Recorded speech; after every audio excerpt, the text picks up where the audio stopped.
All right, good afternoon, everyone. I hope you've been enjoying the conference so far. I certainly have been. So my name is Ruben Pieters, and I work at GuardSquare. We develop tools to help developers with mobile application security. I won't be talking about that right now. I will be talking about different Android frameworks and the frameworks from a perspective of a reverse engineer. So recently, a friend of mine came to me and he said, well, I have this crazy new idea for an app. You know how normally a developer consumes coffee and then creates an app? What if we instead have like an app consume coffee and create more apps? Great, so the UI would look kind of like this. We have a button where we click on it, we let the app consume coffee, we can consume one coffee, then we send it to the server for verification, and we have a created app.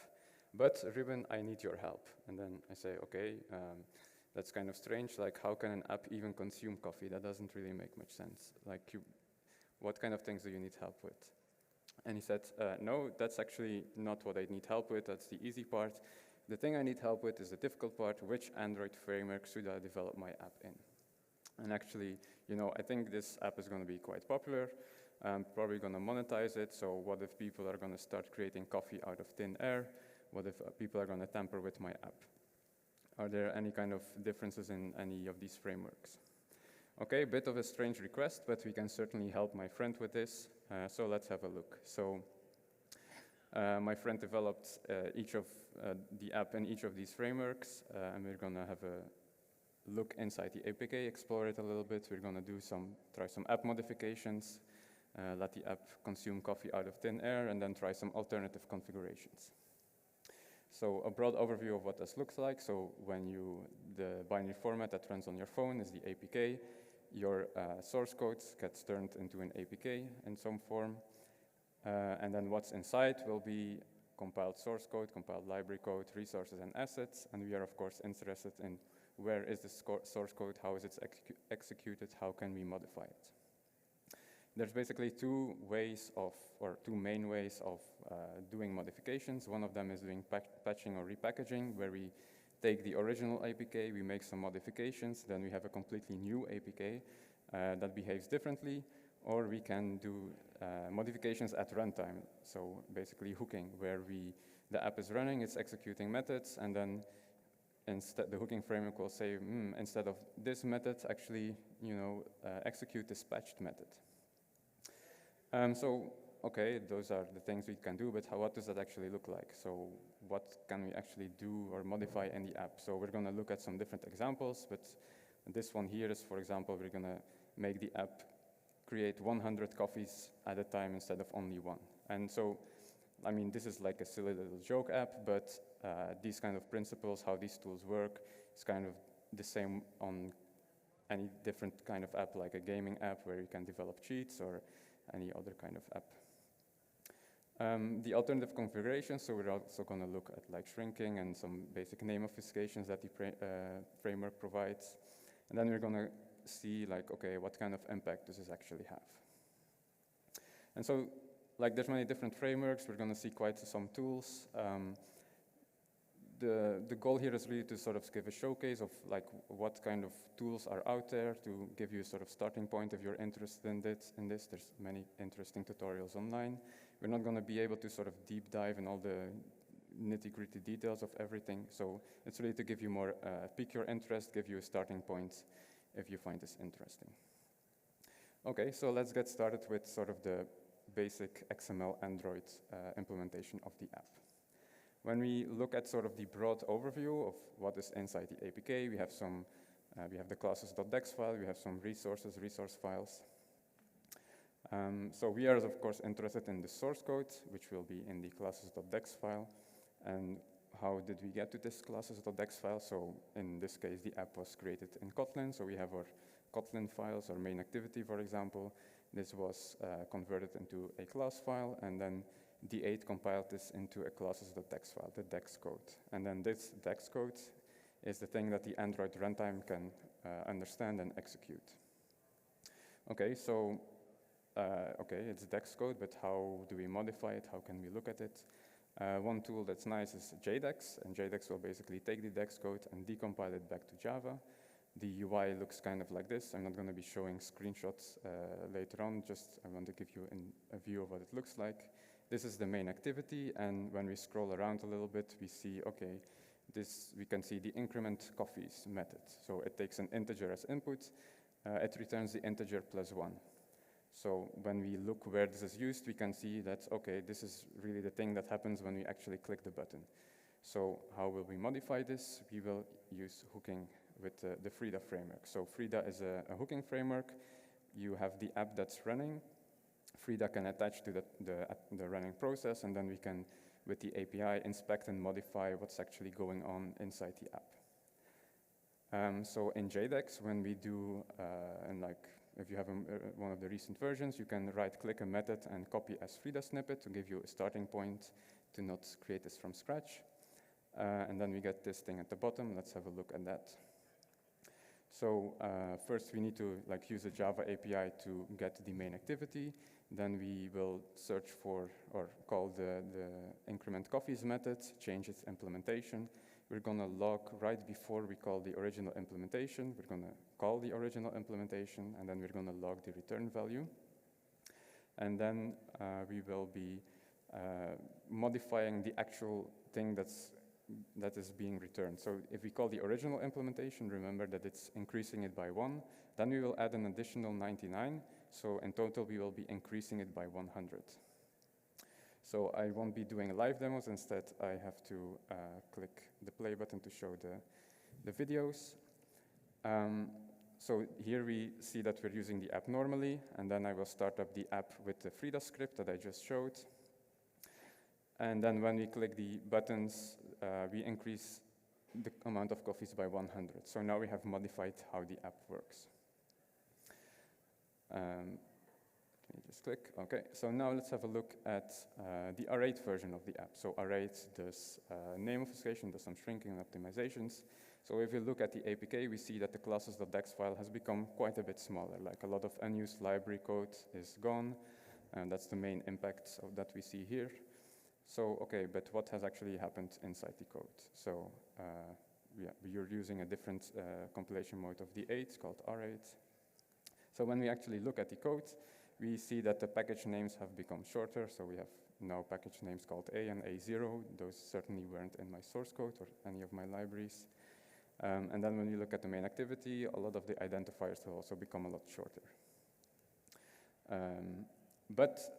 So when we look for the increment copies methods, then we see, like, if we're going to try to look for it, but we're going to see that we're not actually able to find it, because one of the optimizations that can be done is method inlining, where this method just goes, it's only used once, so we can just directly add it into where it's actually used. So, okay, we're going to have to find a different approach now.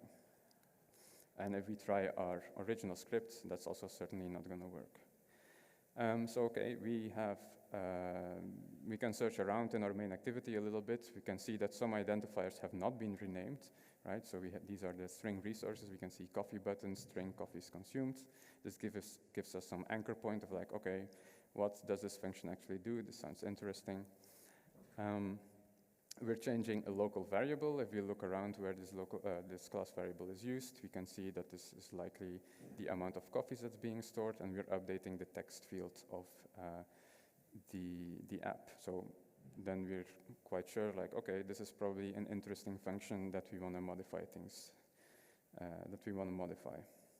So we basically do right-click, copy as Frida snippet again. Now we modify it in a little bit of a different way. We're going to change the input that's going into the function when it's called. And then we can call our Frida script. And then when we see what it looks like this. So we try the original script first, see that it doesn't work. We try the app in its normal behavior. Then we try the new script. And it starts off at 99 because the update function is called when our app starts up. And then when we click the button, it's increasing by 100 each time. Okay, so we have modified the behavior of the R8 app as well. And this was actually, quite easy. Like the Frida API the Frida itself is quite a mature tool. The Frida API is nice to use. And by the way, like, I'm not sure, why this emoji is not rendering correctly, I've tried everything, but I guess we'll have to live with some imperfections in our lives. But let's go on with Jetpack Compose. So when we look at Jetpack Compose, we're going to look at the R8 version. So if we would compile it with D8, the classes.dex file would be bigger. When we use R8, it's a lot smaller. But when we actually, so from this kind of broad perspective, it's not that different. Like Jetpack Compose is Kotlin code, it's being compiled to DEX files and so on. But when we actually look at the decompiled bytecode, it's quite a bit different. Like and there's sort of different reasons for that. So the generated Kotlin DSL, the top level definitions, because it's a bit more functional style, a lot more anonymous functions. And this also means that R8 can like really do a lot more stuff with these codes. There's also some specific optimizations that are kind of aimed at how Jetpack Compose code is typically written. And sort of one thing that is really kind of obvious, like if we search, for example, for an interesting string coffees consumed to see like, okay, this might be an interesting area to do something with, we see that there's this function like called u. We have an object output, we have object inputs. Like I certainly didn't write this code. We have this switch case statement, and then at the very bottom that's kind of grayed out is like something that kind of looks like original code. So what's happened here is actually we have R8 has kind of optimized some anonymous lambdas, merged them together, and then we have this function. And so, I mean, we can certainly hook this function, try to inspect what's going on, try to see what its output, or try to modify its output. But I'm going to try and find an easier approach, and I'm going to use a technique that many of my college professors use on me, and leave this as an exercise for the reader/watcher. So I'm going to search for a new, so what R8 doesn't do is like modify strings or like like Java API calls. So we know that the app context is server, so we might think like, okay, well, where does that actually happen? Let's search for like new URL, HTTPS, like try to find links. And then we can find this H method. Okay, that's interesting. Here we're certainly connecting to the server.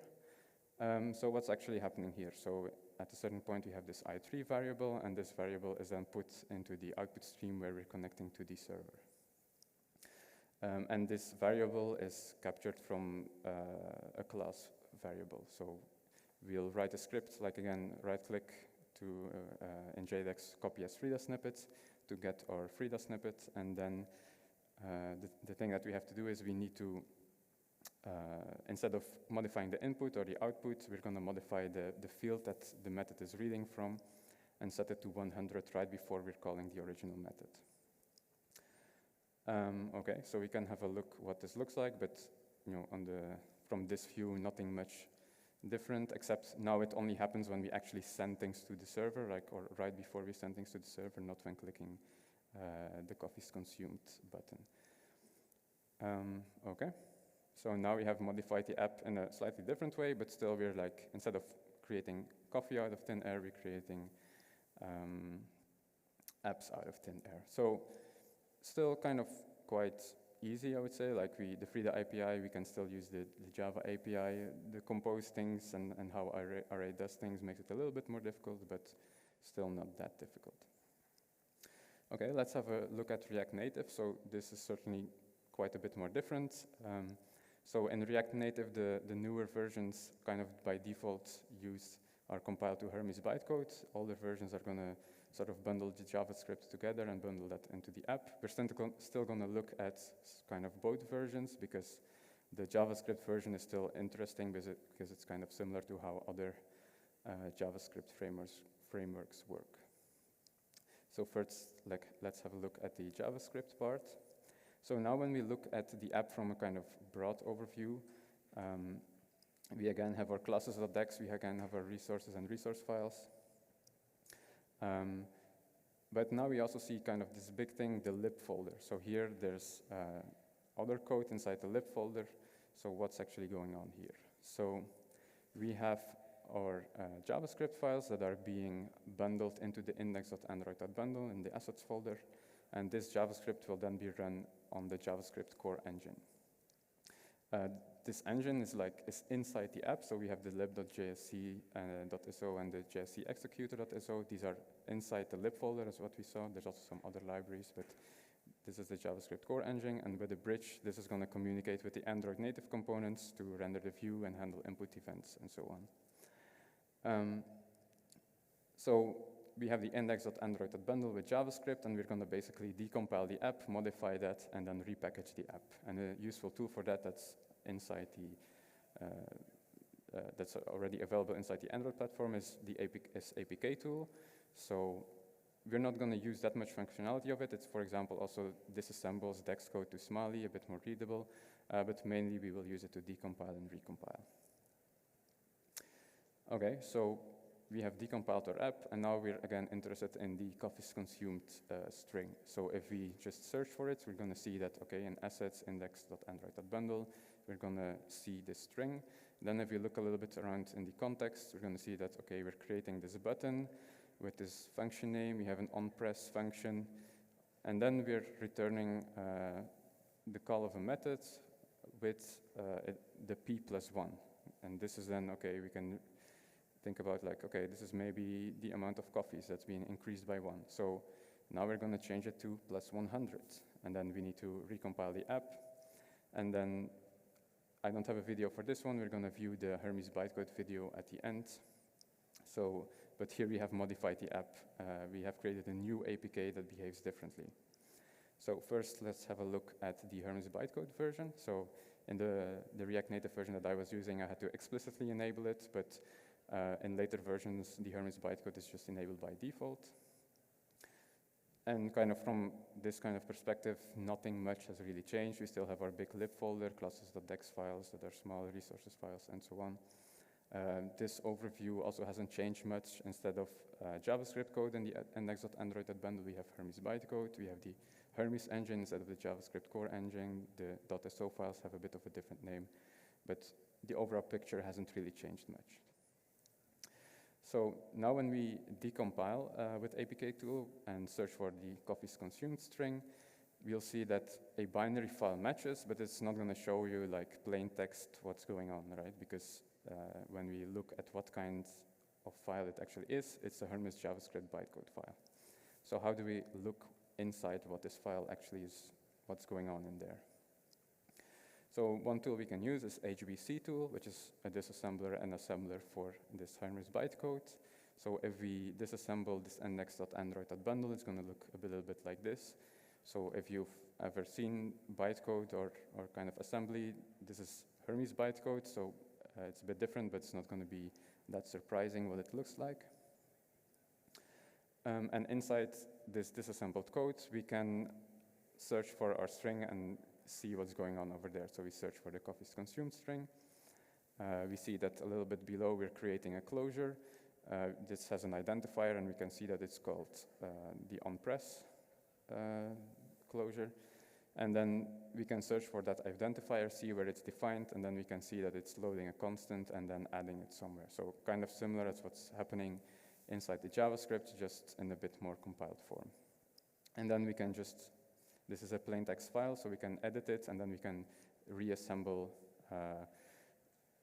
this bundle, and then rebuild the APK and run it. So that's what's going to happen in this video. I'll speed it up a little bit, because otherwise it's a little bit too slow. So we're clicking the normal app, it's increasing by 1. Then we're decompiling the original app, and meanwhile I'm also uninstalling the older one. We're disassembling the Hermes bytecode, we're searching for the string, we're searching for the closure. Then we update the constant that's being loaded, we recompile it, recompile the app. That will take a little bit of time, but not that long, just a few seconds. So we use APK tool build. Then we'll need to zip a line and sign it. Sign it, given the debug key store password. Okay, now we can install it, and then when we run the app, we'll see that it's modified. So the coffees consumed are increasing by 100 every time. All right, awesome. Okay. I need to refresh. Oops. Sorry for that. Oops, spoilers. All right, so React Native. So we modified the React Native application. I mean, what I showed wasn't really that difficult, right? So we just had some tools available. It decompiled everything. We could make some modifications. We recompiled everything. Works nicely. The only thing that's kind of difficult is these tools like HBC tool. So the Hermes bytecode format isn't really like super stable, let's say, so it can still change quite a lot, and so these tools need to be updated regularly. So if you would try this on the latest versions, for example, I mean, depending on like when you actually try this out yourself, it might or might not work. So these tools like need active maintenance to be able to work with the latest version. So that's why it's like, it's not that difficult, but it's still kind of fearful, because maybe if you actually want to have something work on the latest version, we'll need to kind of make something custom or update the tools ourselves or something like that, or just give up because it's too difficult. Okay, then let's have a look at Flutter. So when we built the Flutter APK, we see something quite similar as before. So we have a small classes.dex file. Our rate doesn't really impact it that much because we don't have that much DEX code. We have very little resources because Flutter doesn't really use the Android native components that much. And then we again have like a big lib folder. So what's going on in there?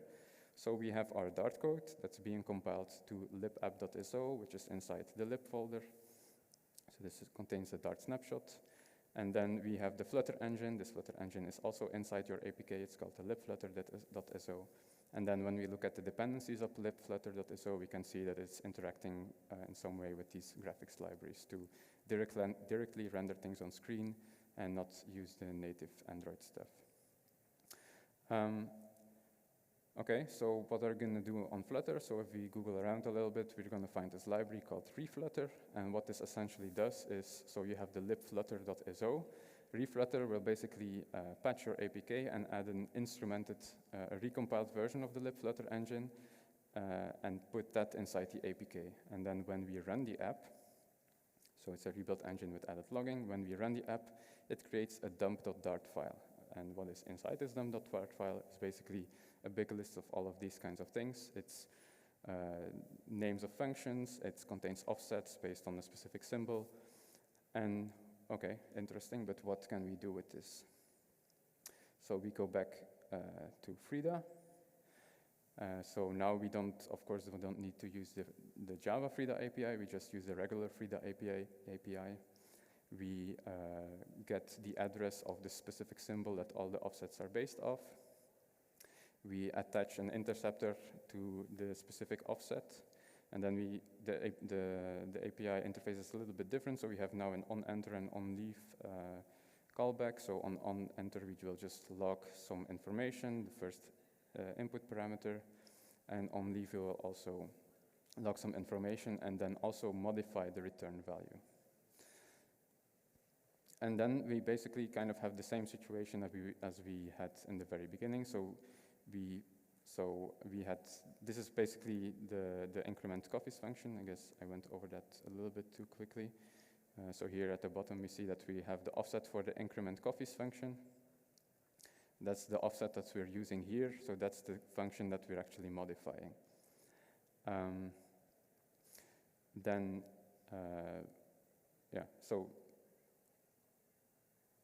So before I show the video, let's first have a look at the obfuscated version, the built-in -- obfuscate option.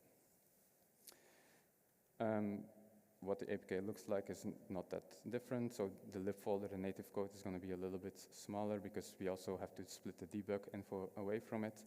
But the main thing that we see when we now get the dump.dart file is that all the function names and the class names kind of have been shorted to much shorter names, right? So it does kind of similar name obfuscation as R8 does on the DEX level.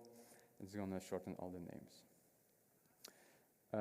And to also show that, for example, strings are not modified in any way, so we have basically the strings binary available. So if we do that on the libapp.so, I'm going to search for the URL, we can still find the URL of the server that we're contacting. That's just to show that that's not being modified.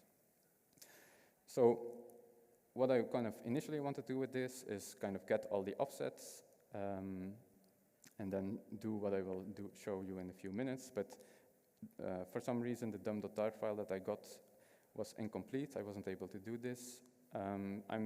Maybe I was doing something incorrectly. I'm not entirely sure. So instead, we'll have to find another way to get all the offsets. So now I will go instead to IDA Pro. This is not a free tool. This is, you have to pay for this one, but I basically need just one simple thing. I need this built-in utility of a utility library that IDA Pro provides, which is to get all the offsets of the functions. Right, so when I call this, I get a very big list of all offsets, and then what I'm going to do is kind of make a poor man's cheat engine, if you're familiar with that desktop program. So I'm going to first hook all offsets that I got. I'm going to hook all of them with Frida. I'm going to add logging to see when this is actually being called, when I'm interacting with the app. So when I click on buttons, or the specific button that I'm interested in the app, I will see, okay, these specific functions have been called. I can also log the inputs to see, like, okay, this was the input that was being sent to this function, to kind of orient myself, like, okay, this is actually the offset that I need. And then at a certain point, like, for example, specifically for this button, we're going to call it once with the value 0. Then we're going to see that there are some functions that also have the value 0. Then we're going to click on the button again, and then we're going to search for a function that has been called twice, once with the value 0 and once with the value 1. And then that's going to give us the offset of the new increment coffees function. And then once we have the offset, we can again do the same thing as before. We're going to construct this Frida snippet to hook this function and modify the behavior. Yeah, this is how it looks like, but it's kind of basically looks exactly the same as before. We do have to place the offset from libapp.so because we got the offsets from IDA Pro, and all the offsets are based off of that offset. So we attach an interceptor on this offset. We have our onEnter and onLeave functions. Those have not been touched. Okay, so let's look at the video here. So we're starting up the Flutter app.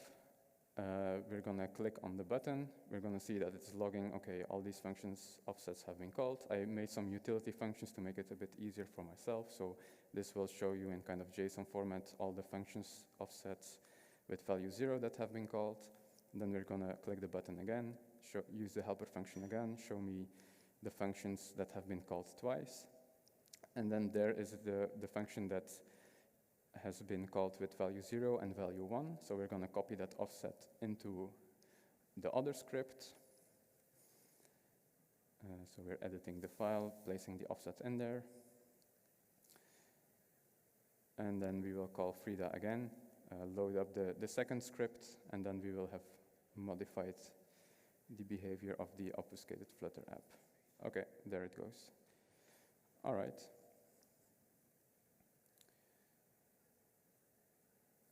So, I mean, this was definitely like more difficult than the other ones. Like we had to go through some additional hoops.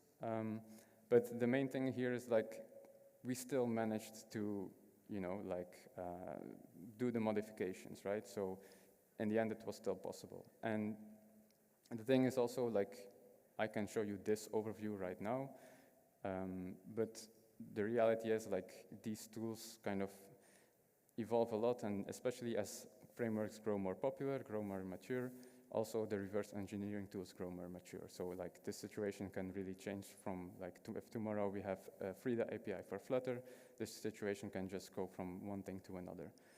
So this can change quite rapidly. So remember back the friend from the very beginning, like what kind of advice would I give to them? So the main thing that I want to sort of give you as a takeaway is that so these tools like the obfuscate Flutter option, R8, these tools work nicely, very nice, but don't rely on these things on these pre-built tools for security alone, right? So it's still possible to modify the app. The tools will evolve and it will be easier in the future. So don't rely only on that for security. Like, be aware of like what these tools actually do. Be aware of what these tools don't do. They, for example, don't modify strings or hide strings. And think for yourself, like, is this a relevant scenario for my app? Is this not a relevant scenario or is this not a relevant scenario for my app? But this is kind of the security part, but I hope you also enjoyed and learned something from the reverse engineering tools. I definitely recommend checking out Frida if you haven't used it before. Maybe a quick show of hands of like who has actually used Frida before? A few people. Yeah, so for all the other people that are interested in this, I would definitely recommend checking out Frida. It's very interesting. Just to do these things for yourself. So hopefully this kind of gives you the keywords that you will need to search online, find tutorials, and do these things for yourself. So I would like to thank you for your attention. So we also have a booth kind of over there next to the coffee machine if you want to come and talk to us. But I'm also available for questions right now if you have some immediate questions.